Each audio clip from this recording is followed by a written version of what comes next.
विचारपति उपस्थित विश्व मानवाधिकार दिवस पालित।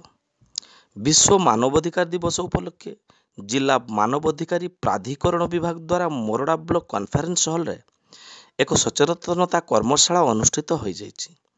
एही कार्यक्रम रे मुख्य अतिथि भाव जिला सिविल जज श्रीमती पूनम जेना, सम्मानित अतिथि भाव मोरडा जेएमएफसी कोर्टर विचारपति श्रीमती श्रुति पट्टनायक, मोरडा बीडीओ श्री अणाकर नायक योगदान करी मानवाधिकार दिवस रे साधारण लोकर मौलिक अधिकार पाइबा पई सरकारी स्तर रे विभिन्न प्रकार आईन प्रणयन कराइछि।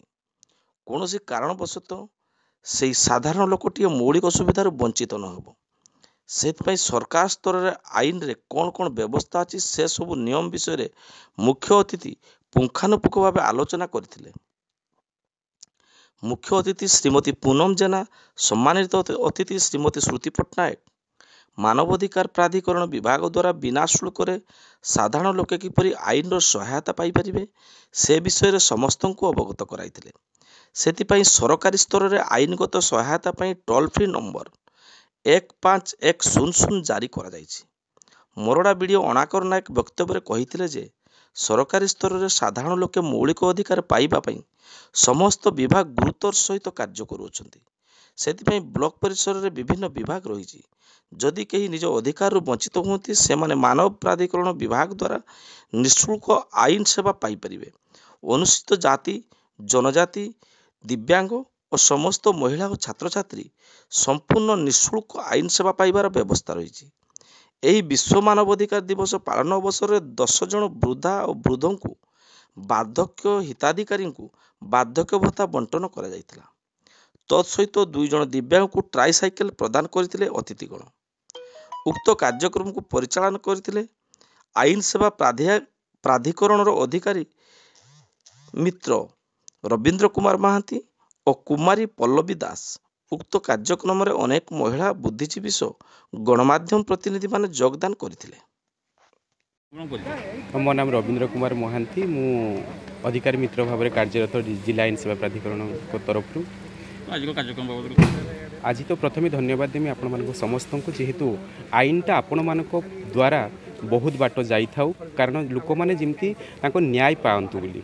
तो आज आपण मैंने देखिथे आपण सामने किसी लोक बार्धक्य भत्ता दिखाई, ट्राइसाइकल दिखाई मानवाधिकार दिवस रे।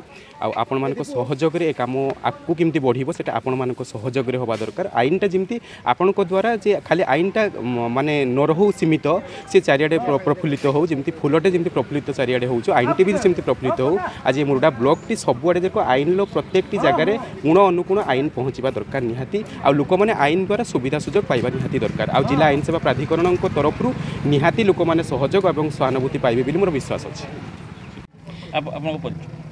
मो परिचय है पल्लवी दास, मो अधिकार मित्र अच्छी आमर डालसारम डिस्ट्रिक्ट लीगल सर्विस अथॉरिटी। तो आज जो ब्लॉक मोरडा ब्लॉक के जो मानवाधिकार दिवस पालन है कौन था उद्देश्य को मैंने उपस्थित थे एठी आमर उद्देश्य थिला जे मानव अधिकार जो कौन कह माने लोक मैंने जिनसा जानी ना पर्यंत तांकर अधिकार कौन बहुत लोग जानना। ये जिते भी आसी समस्त एसएचजी ग्रुप वाला आसते आहरी लोकल पीपल सब थे, तो से मैंने बहुत विषय अवगत नहांती ना पर्यंत। एबे सिना आम चलुचे कि अवगत नहांती। तो आमर उद्देश्य ये जे आईन सेवा विषय रे तांको अवगत करवा, तांकर कौन कौन अधिकार अच्छे, से मैंने कौन प्रकार भाव आईन सेवा ग्रहण करें, कौन फ्री रे आईन कौन जिनसा अच्छी से जिनसा माने कौन से पर्यंत पहुँचे केमी ता विषय आम अवगत जिते जिते पर्यंत अवगत कर, से उद्देश्य थिला।